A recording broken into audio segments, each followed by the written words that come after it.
Playing in an indie band is defined by a specific, grueling economic reality. It means performing in rooms where the band outnumbers the audience, and driving for hours to reach gigs that offer zero financial return. On this night, that logic dictated a solitary 2-hour drive. The narrator turned down a ride from his bandmates to ensure he could get back in time for a separate work shift the next morning. This diagram illustrates the math of the grind. One side holds the meager payout of a small-town show, the other the rising cost of fuel. When the balance tips into a deficit, you start making compromises, like putting exactly $5 of cash into the tank because the card reader is broken. Financial desperation often forces people to calculate their own risks, systematically stripping away safety nets to keep the ledger balanced. That calculation failed an hour from home. At 2 a.m., the engine sputtered and died, leaving the car stranded on the shoulder of an empty road. In an instant, the standard safety nets of the modern world vanished. There were no visible houses, no streetlights, and the phone showed a total absence of cellular service. The narrator's threat assessment remained rational. Lock the doors, stay inside the vehicle, and wait for daylight to find a solution. 30 feet away, a hooded figure appeared in the dim red glow of the taillights. They stood perfectly still, staring directly at the car. Without infrastructure or communication, you are left in a vacuum, isolated from the systems that usually make the world predictable. Seeing that figure triggers a biological response.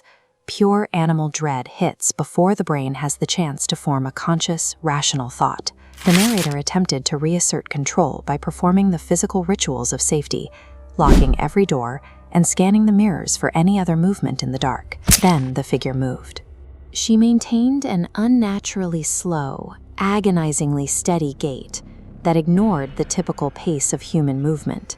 Close up, she looked like a normal young woman with blonde hair, but her face remained entirely blank, void of any typical human expression. The narrator tried to establish a logical social contract, shouting through the glass to offer help or ask what she needed. She offered no acknowledgement that she even heard him. While her appearance is human, her actions deviate so sharply from survival norms. Terror often stems from an entity that looks like us, but lacks basic human logic. Prolonged silence in a high-tension situation eventually leads to a state of numb cognitive dissonance. To regain a sense of reality, the narrator reached for his phone, pointing the camera at the woman to document proof of the encounter. The camera acted as a catalyst. She lunged, violently hammering on the passenger window with both fists and pulling at the handle. She began making animalistic grunting and growling sounds, noises that felt entirely disconnected from her flat, expressionless face. The narrator grabbed his keys and guitar, threw open the driver's side door, and sprinted blindly away from the car. When a threat refuses to communicate or follow reason, the brain abandons analysis and reverts to the only imperative left: immediate flight. After a miles-long sprint to the nearest town, the narrator returned at dawn with his brother to recover the vehicle. In the morning light, they found the car exactly where it had stopped, but the rear passenger door was standing wide open. A search of the interior only added to the confusion. The expensive music equipment was still there, completely untouched and ignored. While his brother suggested she may have just needed a place to sleep, the physical evidence suggests a more unsettling possibility.